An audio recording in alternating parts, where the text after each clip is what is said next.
suis reconnu par beaucoup de gens dans la rue et énormément de gens viennent me saluer, de telle sorte que je pense que nous avons une bonne dynamique de campagne. Ça se voit d'ailleurs dans notre résultat de notre mouvement politique. On a actuellement 250 à 300 adhésions par jour.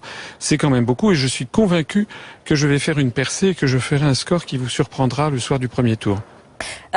Je repose ma question. J'ai bien entendu, effectivement, le grand débat est un rendez-vous très important puisque 6 300 000 Français l'ont regardé sur BFM TV et CNews. Mais vous-même, comment vous voyez ces rapports de force, cette montée de Jean-Luc Mélenchon, comment vous l'expliquez ? Oui, je pense que Jean-Luc Mélenchon bénéficie en effet d'une certaine dynamique parce qu'il dit des choses qui d'ailleurs, sous certains côtés, s'inspirent assez de celles que je dis depuis 10 ans. C'est-à-dire qu'il est très critique sur l'Europe. Maintenant, il propose de sortir de l'OTAN, ce que je propose depuis 10 ans. Et puis, il agite la question de la paix. Il l'a fait à Marseille, c'est ce que je dis également. La différence entre M. Mélenchon et moi-même, c'est que lui, il est évidemment beaucoup plus connu, mais lui, il est coincé à gauche. Et puis, on va voir, M. Hamon a dit qu'il allait le rallier au deuxième tour si M. Mélenchon était au deuxième tour. Ça veut dire que M. Mélenchon, en fait, n'est pas clair dans son positionnement sur le sujet capital de notre époque, qui est celui de la construction européenne et de l'appartenance à l'Union européenne. Alors que moi, beaucoup de gens me découvrent et viennent me voir parce qu'ils ont découvert, notamment lors de ce débat de l'autre soir, d'une part que je connais mes dossiers. J'ai été un petit peu brocardé d'ailleurs parce que je citais des articles des traités. Mais moi, je suis abordé dans la rue par des gens qui me disent, écoutez, formidable, vous êtes précis, vous êtes convaincant, on est allé voir les traités en question, on est allé voir les articles. Et puis, je suis également très clair parce que je suis le candidat qui propose de sortir paisiblement, sereinement, juridiquement de l'Union européenne, de l'euro et de l'OTAN en lançant le Frexit, comme les Britanniques ont lancé le Brexit il y a quelques jours. Et d'ailleurs, ça se passe très bien, le début des négociations entre le Royaume-Uni et l'Union européenne. Donc moi, ce qui fait, je pense, la dynamique de mon mouvement, c'est justement que les Français savent ce qui les attend. C'est clair et net, il n'y a pas de faux fuyants, je n'essaye pas de rassembler tous les électorats. Moi, je veux être en fait la revanche des gens qui avaient voté non le 29 mai 2005 et qui ont pu constater que leur vote n'avait absolument pas été pris en compte. Qui dit Frexit dit sortie de l'euro, évidemment, avec une dépréciation pour vous de 10%, mais pour un certain nombre d'économistes de 15 à 20%. Ça peut être un coup dur pour toutes les épargnes, les assurances vie, les pensions, les pensions des retraités, pas seulement pour les investisseurs aux gros capitaux. Non, ça c'est inexact parce que d'abord les données les plus fiables, que ce soit le Fonds monétaire international ou bien des banques comme Natixis, comme Nomura, comme ING, évaluent entre 6 et 10% la dépréciation probable du franc une fois que nous aurons recréé le franc. Mais je voudrais insister auprès de toutes les personnes qui sont inquiètes sur le fait que ça n'influera en rien le montant des dettes, de leur endettement ou le montant de leurs créances. Il y a un principe général de droit qui s'appelle la lex monetae et qui fait que lorsqu'un pays change de monnaie, toutes les dettes qui ont été contractées dans le droit national sont converties dans la nouvelle monnaie. D'ailleurs, les Français qui avaient des dettes en francs, les dettes se sont transformées en euros, et les Allemands qui avaient des dettes en Deutschmark, leurs dettes se sont transformées en euros. Oui, mais ça n'a jamais été fait dans l'autre sens. Et pardonnez-moi, ce sera la première fois qu'un pays sortirait de l'euro, et pas n'importe quel pays, ça ne s'est jamais vu. Et donc, ça peut être un saut dans l'inconnu avec un certain nombre de conséquences qu'on ne peut pas prévoir aujourd'hui. En tout cas, ce que l'on peut prévoir aujourd'hui, c'est que l'euro va exploser, puisqu'il suffit de regarder l'évolution du solde de la balance des paiements courants. Je vous prie de m'excuser, c'est un peu technique, mais entre les pays de la zone euro. Le problème qui se pose, c'est que depuis 1979 jusqu'à 2017, la compétitivité de l'économie allemande par rapport à l'économie française s'est accrue de 21%. De telle sorte que l'euro actuellement est une monnaie qui est à la fois trop bon marché pour l'économie allemande et trop chère pour l'économie française. Alors, nul ne sait comment régler ce problème. On voit que l'Allemagne engrange chaque année des excédents commerciaux de plus en plus géants et la France creuse son déficit commercial en même temps que la France voit augmenter continuellement le nombre de ses chômeurs. Vous savez, si je propose la sortie de l'euro, ça n'est pas par fantaisie.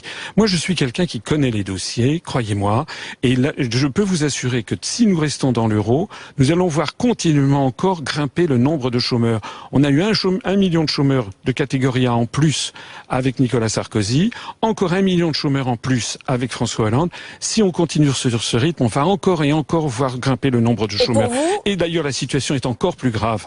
Pour vous, la situation est encore plus vous grave en Grèce, en Italie. Oui, vous rétabliriez le taux de chômage à quel pourcentage, puisque vous êtes si précis et que vous connaissez beaucoup les chiffres?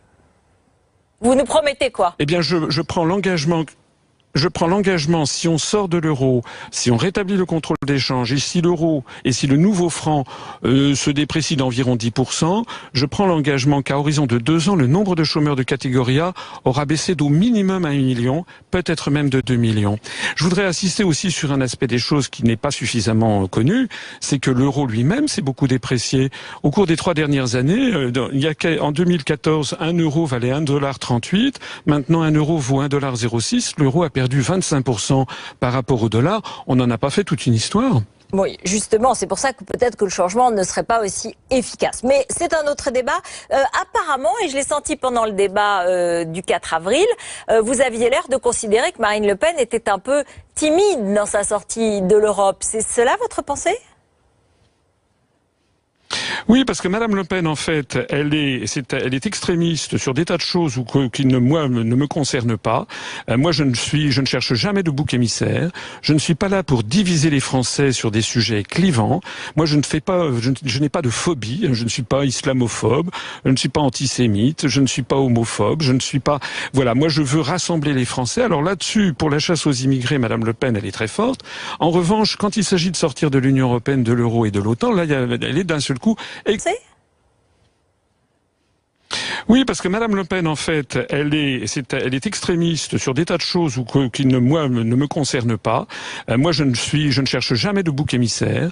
Je ne suis pas là pour diviser les Français sur des sujets clivants. Moi, je n'ai pas de phobie. Je ne suis pas islamophobe. Je ne suis pas antisémite. Je ne suis pas homophobe. Je ne suis pas, voilà. Moi, je veux rassembler les Français. Alors là-dessus, pour la chasse aux immigrés, Madame Le Pen, elle est très forte. En revanche, quand il s'agit de sortir de l'Union européenne, de l'euro et de l'OTAN, là, elle est d'un seul coup. Et jamais de bouc émissaire. Je ne suis pas là pour diviser les Français sur des sujets clivants. Moi, je n'ai pas de phobie. Je ne suis pas islamophobe. Je ne suis pas antisémite. Je ne suis pas homophobe. Je ne suis pas, voilà. Moi, je veux rassembler les Français. Alors là-dessus, pour la chasse aux immigrés, Madame Le Pen, elle est très forte. En revanche, quand il s'agit de sortir de l'Union européenne, de l'euro et de l'OTAN, là, elle est d'un seul coup extrêmement timorée. D'ailleurs, aux dernières nouvelles, en plus, son programme change tous les jours, mais aux dernières nouvelles, elle dit qu'elle va sortir de l'euro après les élections italiennes qui se tiendront en 2018. C'est-à-dire qu'on va perdre encore 1 an avant de peut-être commencer à envisager de sortir de l'euro. Et je rappelle que pour sortir de l'euro et de l'Union européenne, il faut mettre en œuvre l'article 50, ce que font les Britanniques, et engager une procédure de négociation qui peut durer 2 ans. Ça veut dire qu'avec Madame Le Pen, dans 3 ans, on y sera encore. Qu'est-ce que c'est que cette histoire? Non, nous, si je suis élu, je l'ai déjà dit, eh bien, très rapidement, je mettrai en œuvre, tout de suite d'ailleurs, je mettrai en œuvre l'article 50. Et comme donc, je l'ai déjà dit aussi, il ne faut pas que les aussi Français aient peur. Juste un mot, Monsieur Asselineau. Oui, ça pourra prendre 1 an et demi ou 2 ans. Comment jugez-vous la polémique qui a été lancée justement, Madame Le Pen considérant que la France n'était pas responsable de l'arrestation des arrestations du Veldiv? Il y a un instant, Jean Lassalle, qui était l'invité d'Olivier Truchot, a regretté cette déclaration de Marine Le Pen. Il a fustigé ses propos en disant qu'il divisait les Français. Quel est votre avis? C'est exactement mon avis, ce que j'ai dit ce matin sur France Inter. Ce sont des gens de polémique tout à fait inopportunes. Vous savez bien qu'il y a 2 façons de voir l'histoire. Il y avait l'idéal gaullien qui avait dit que la légitimité de la France s'était réfugiée à Londres, et donc c'est de ce point de vue-là qu'il déclinait la responsabilité. Et puis il y a aussi la réalité des faits, c'est-à-dire que ce sont quand même des fonctionnaires français qui ont participé à ces abominations, et donc le revirement qu'avait fait Jacques Chirac en reconnaissant la responsabilité. Personnellement, je trouve que ça fait partie de ces sujets odieux qui divisent totalement inutilement la population française au moment où on doit les rassembler. J'ajoute d'ailleurs que le devoir du président de la République, c'est de rassembler les Français, c'est d'assurer par son arbitrage le fonctionnement régulier des pouvoirs publics, c'est de rassembler les Français, ne pas les diviser. Encore une fois, Madame Le Pen, comme son père, divise les Français sur des sujets, c'est très très inopportun et très inutile. François Asselineau, apparemment un de vos amis, un membre de votre parti sur Télé Lyon Métropole, s'est opposé à l'idée d'une sécurité européenne et il a vu, je cite, derrière l'idéal européen, la main des multinationales allemandes et américaines, les mêmes qui ont financé le Troisième Reich, a-t-il dit. C'était les multinationales allemandes et américaines qui, à l'origine, avaient même financé Adolf Hitler pour jeter les bases d'une nouvelle Europe. Ce n'est pas du complotisme, ce sont des informations historiques. Allez vérifier, a-t-il dit à nos confrères de Télé Lyon Métropole. Comment réagissez-vous ? Oui, alors on peut faire des recherches historiques. C'est vrai qu'il est intéressant pour les téléspectateurs d'aller se renseigner, par exemple, sur le parcours de Walter Hallstein, le premier président de la Commission européenne, celui qui avait conçu le traité de Rome. En fait, c'est tout à fait une vérité historique, a été l'un des juristes d'Adolf Hitler qui avait été négocié le projet de nouvelle Europe avec Mussolini après les accords de 1938. D'ailleurs, Walter Hallstein avait ensuite été arrêté par les Américains à Cherbourg en 1944, avait été transféré aux États-Unis et là il avait suivi des camps, il avait été à Camp Como notamment avant de revenir en Allemagne. Enfin ça c'est de l'histoire, vous savez les Françaises qui veulent surtout maintenant c'est du concret. Mais donc vous regrettez ces propos, ces propos et vous regrettez que justement ils puissent apparaître comme pour critiquer à tout prix l'Europe aussi des propos diviseurs et des propos qui renvoient à des périodes qu'on a un peu soldées tous en fait. Vous y revenez vous aussi? Oui, c'est sans doute maladroit de le rappeler, mais il y a quand même un fond juridique, un fond historique qui n'est pas faux derrière. Il est vrai que les origines de la construction européenne. Non, mais j'ai bien compris, mais vous regrettez ces propos ou pas? Vous regrettez ces propos ou pas? Je pense qu'actuellement, c'est assez inopportun d'évoquer ces questions. Actuellement, je le dis, ce qui manque, ce que les Français veulent savoir, c'est qu'est-ce qui va se passer, par exemple, pour leur emploi. Qu'est-ce qui va passer pour leur niveau de vie? Moi, je propose de porter à 1 300 € net par mois le SMIC. Je propose aussi de sortir beaucoup de Français âgés de l'indigence. Actuellement, il n'est pas normal que les retraites soient en dessous du seuil de pauvreté. Je propose de passer les retraites à 950 € par mois. Je propose également de lutter enfin efficacement pour la protection de l'environnement. Et ça passe notamment par protéger nos agriculteurs d'une concurrence féroce venue notamment de l'Union européenne, de pays où il n'y a pas de SMIC horaire dans l'agriculture. Et notamment, je propose aussi d'essayer d'établir dans la terre des jeunes Français qui veulent s'installer dans l'agriculture, notamment pour l'agriculture biologique ou la permaculture. Il y a beaucoup de choses à faire en matière agricole, en matière de protection de l'environnement. Et si on sort du schéma ultra-productiviste des traités européens, il y a une possibilité de changer vraiment le cours des choses. François Asselineau, vous avez fait HEC, vous êtes énarque, vous avez été conseiller de Paris, vous avez été proche de Charles Pasqua notamment. Vous voyez l'aspiration au renouvellement des Français. Vous considérez que vous êtes une proposition renouvelant la vie politique, sincèrement ? Écoutez, en tout cas, ce qui est certain, c'est que je suis, je crois, la seule vraie nouvelle tête parmi les 11 candidats, la seule vraie personnalité que personne ne connaissait. Par ailleurs, je ne suis pas un politicien de formation. Je n'ai pas passé ma vie dans des mouvements politiques. Je suis un haut fonctionnaire. Je crois que je suis quelqu'un d'honnête.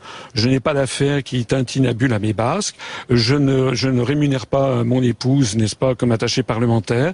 Je suis quelqu'un d'honnête, quelqu'un de fiable, quelqu'un de serein, quelqu'un de très républicain. J'en profite pour rappeler que notre mouvement a été classé par le ministère de l'Intérieur en liste divers, c'est-à-dire au-dessus du clivage droite-gauche. Et comme le programme que je propose insiste beaucoup sur la nécessité d'assurer la justice et l'égalité sociale entre les Français, de rétablir les grands services publics à la française, avec notamment les renationalisations ou les interdictions de privatiser des grands services publics comme EDF, GDF, La Poste, la SNCF, les sociétés d'autoroutes et d'adduction d'eau, eh bien ça amène à notre mouvement des Français de tous les horizons et aussi beaucoup de Français de gauche qui se rallient à ce mouvement politique nouveau en plein essor. J'ai une dernière question, Else, pour une réponse très brève. On a beaucoup parlé de la Syrie, vous voulez sortir de l'OTAN. Est-ce que ça veut dire qu'il faut rentrer dans une forme d'alliance avec Vladimir Poutine ? Non, il s'agit pas d'avoir une alliance avec Vladimir Poutine. Moi, je veux que la France retrouve ce qu'elle était du temps de Charles de Gaulle, c'est-à-dire une puissance non alignée. Voilà. Je ne veux pas que la France appartienne à l'OTAN, mais il ne s'agit pas de passer une alliance avec Vladimir Poutine les uns ou les autres. Il s'agit d'entretenir des bonnes relations avec le plus grand nombre possible de pays du monde, et surtout ce que je voudrais au 3e millénaire, c'est que la France se fasse le porte-parole du droit international, notamment à l'Organisation des Nations Unies, et également qu'elle entretienne, qu'elle renoue des relations de confiance et de plus grande proximité avec l'Organisation internationale de la francophonie. Merci beaucoup, merci d'avoir été en direct avec nous. Donc François Asselineau ce soir sur BFM TV. Demain, ce sera Nicolas Dupont.